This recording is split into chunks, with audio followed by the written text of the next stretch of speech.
झारखंड में विधानसभा चुनाव का माहौल गर्मा चुका है और पहले चरण की वोटिंग से पहले प्रचार का शोर भी अपने चरम पर है।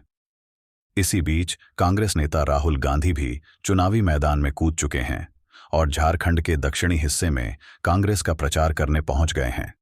उनका पहला पड़ाव ईसाई बहुल सिमडेगा है, जहां से उन्होंने बीजेपी के गढ़ में सेंध लगाने और आदिवासी वोट बैंक को साधने का अपना अभियान शुरू किया। राहुल ने यहां से मिशन झारखंड का बिगुल बजाया और बीजेपी पर जमकर निशाना साधा। इस इलाके में आदिवासी और अल्पसंख्यक समुदाय का अच्छा खासा प्रभाव है और राहुल इसी जातीय समीकरण का फायदा उठाने की कोशिश में जुटे हैं। इस क्षेत्र में 15 विधानसभा सीटें हैं, जिन पर कांग्रेस और बीजेपी के बीच जबरदस्त मुकाबला देखने को मिल रहा है। राहुल गांधी ने अपनी जनसभा में आदिवासियों के अधिकारों की बात उठाई और बीजेपी सरकार पर आरोप लगाया कि उसने आदिवासी समुदाय की परवाह नहीं की। उनके अनुसार पत्थलगड़ी आंदोलन के बाद से आदिवासियों का बीजेपी से मोहभंग हो गया है और वे अब कांग्रेस और झारखंड मुक्ति मोर्चा जेएमएम की ओर उम्मीद लगाए बैठे हैं। 2019 के चुनाव में कांग्रेस और जेएमएम ने यहां बीजेपी को पटखनी दी थी और इस बार राहुल उसी जीत को दोहराने के लिए मैदान में उतरे हैं। उनका कहना है कि कांग्रेस आदिवासी और अल्पसंख्यक समुदाय की हितैषी है और वे झारखंड में विकास की नई इबारत लिखने के लिए प्रतिबद्ध हैं। राहुल गांधी ने अपने भाषण में बार बार यह बात दोहराई कि बीजेपी ने झारखंड के लोगों से किए वादों को पूरा नहीं किया। उन्होंने बीजेपी पर आरोप लगाते हुए कहा कि सत्ता में आने के बाद बीजेपी ने सिर्फ बड़े उद्योगपतियों का फायदा किया और झारखंड के गरीबों को उनके हाल पर छोड़ दिया। उन्होंने कहा कि उनकी पार्टी गरीबों और किसानों के हक के लिए हमेशा से संघर्ष करती आई है और इस बार भी वे झारखंड के लोगों के साथ खड़े हैं। कांग्रेस के इस चुनावी अभियान में राहुल के आने से कांग्रेस कार्यकर्ताओं में जोश बढ़ गया है और वे पूरी मेहनत से इस बार के चुनाव में जुट गए हैं। राहुल गांधी ने क्या बोला है, सुनिए। लड़ाई संविधान को बचाने की है।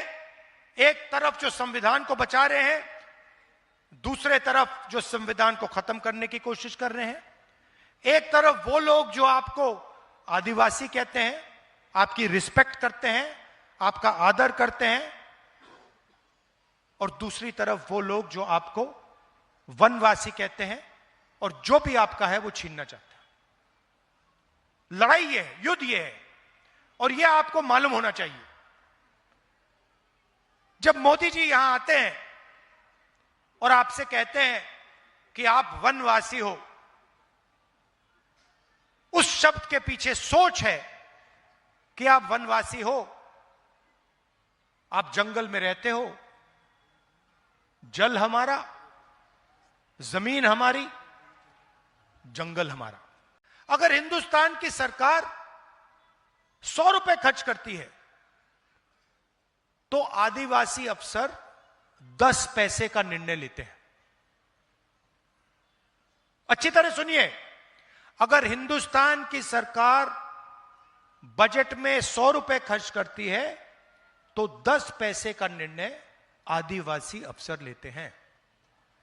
आपकी आबादी 8%, 100 में से 8, और आपकी भागीदारी 100 में से 10 पैसे। दलित 15%, 90 अफसर में से 3 दलित हैं। और अगर हिंदुस्तान की सरकार 100 रुपए खर्च करती है तो दलित अफसर 1 रुपए का निर्णय लेते हैं। आबादी 15%, भागीदारी 100 रुपए में से 1 रुपया। पिछड़े वर्ग 50% है, 90 में से 3 अफसर पिछड़े वर्ग के हैं और उनकी भागीदारी 100 रुपए में से 5 रुपए। मतलब दलित, आदिवासी, पिछड़े वर्ग के अफसर 100 रुपए में से 6 रुपए 10 पैसे का निर्णय लेते हैं। आपकी आबादी 90%, भागीदारी 100 रुपए में से ₹6। राहुल गांधी ने सिमडेगा के बाद लोहरदगा में भी एक बड़ी रैली की। इस इलाके में कांग्रेस ने डॉक्टर रामेश्वर उरांव को टिकट दिया है, जो झारखंड के प्रमुख आदिवासी नेताओं में से एक हैं।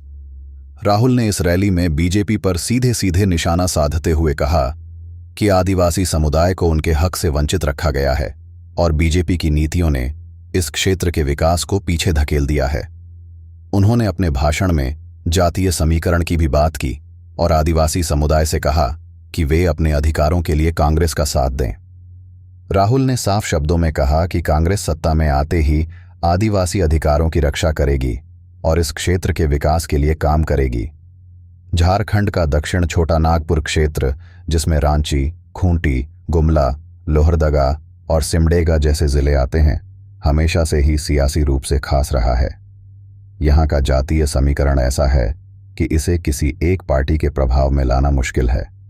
2011 की जनगणना के मुताबिक इस क्षेत्र की आबादी लगभग 55 लाख है, जिसमें से 72% से अधिक आदिवासी हैं।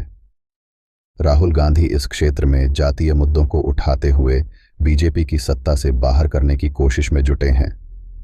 कांग्रेस और जेएमएम के गठबंधन ने 2019 में इस इलाके में बीजेपी के गढ़ को तोड़ा था, लेकिन बीजेपी भी इस बार फिर से वापसी की कोशिश में है। बीजेपी इस बार आदिवासी वोटों को अपनी तरफ लाने के लिए पूरा जोर लगा रही है। पार्टी ने अपने नेताओं को इस क्षेत्र में भेजा है, जो आदिवासी समुदाय से संवाद कर रहे हैं और उन्हें बीजेपी के समर्थन में लाने की कोशिश कर रहे हैं। वहीं कांग्रेस और जेएमएम भी इस बार के चुनाव में कोई कसर नहीं छोड़ रहे हैं। राहुल गांधी ने सिमडेगा से अपने अभियान की शुरुआत कर एक बड़ा संदेश देने की कोशिश की है। उन्होंने आदिवासियों के अधिकारों की बात की और बीजेपी पर निशाना साधते हुए कहा कि उसकी नीतियों ने इस क्षेत्र का विकास रोक दिया है। उनका कहना है कि कांग्रेस ही एकमात्र पार्टी है जो झारखंड के लोगों के हित में काम कर सकती है। राहुल के इस दौरे ने सियासी माहौल को और गर्मा दिया है। कांग्रेस के कार्यकर्ता उनके इस दौरे से काफी उत्साहित हैं और इसे एक सकारात्मक संकेत मान रहे हैं। वहीं बीजेपी भी इस बार के चुनाव में अपनी जीत सुनिश्चित करने के लिए हर संभव कोशिश कर रही है। दोनों पार्टियां अपने अपने प्रत्याशियों के पक्ष में रैलियां और जनसभाएं कर रही हैं और झारखंड के लोगों को अपने पक्ष में लाने के लिए हर तरीका आजमाया जा रहा है। झारखंड में इस बार विधानसभा चुनाव 2 चरणों में हो रहे हैं। पहले चरण की वोटिंग 13 नवंबर को है और दूसरे चरण की 20 नवंबर को होगी। इसके नतीजे 23 नवंबर को आएंगे। चुनावी तारीखें करीब हैं और पार्टियों के पास प्रचार का समय भी कम रह गया है, इसलिए कांग्रेस और बीजेपी दोनों ही अपने अभियान को और तेज कर रहे हैं। राहुल गांधी ने सिमडेगा और लोहरदगा में रैलियां करके बीजेपी के गढ़ में सेंध लगाने की शुरुआत की है और अब सभी की नजरें इस बात पर हैं कि इस बार झारखंड के मतदाता किसे अपना समर्थन देंगे। इस चुनावी जंग में राहुल का जोश, बीजेपी के प्रति आक्रोश और कांग्रेस कार्यकर्ताओं का उमंग साफ दिखाई दे रहा है। दोनों ही पार्टियां अपनी अपनी रणनीतियों के साथ मैदान में उतरी हैं और अब यह देखना दिलचस्प होगा कि झारखंड के वोटर्स इस बार किसे चुनते हैं। राहुल गांधी का यह झारखंड दौरा कांग्रेस के लिए कितनी मददगार साबित होगा, यह 23 नवंबर को नतीजों के बाद ही पता चलेगा। आज हमारे साथ जुड़ने के लिए धन्यवाद। लाइव अपडेट के लिए हमें सोशल मीडिया पर फॉलो करना ना भूलें और हमारे चैनल को सपोर्ट करते रहिए।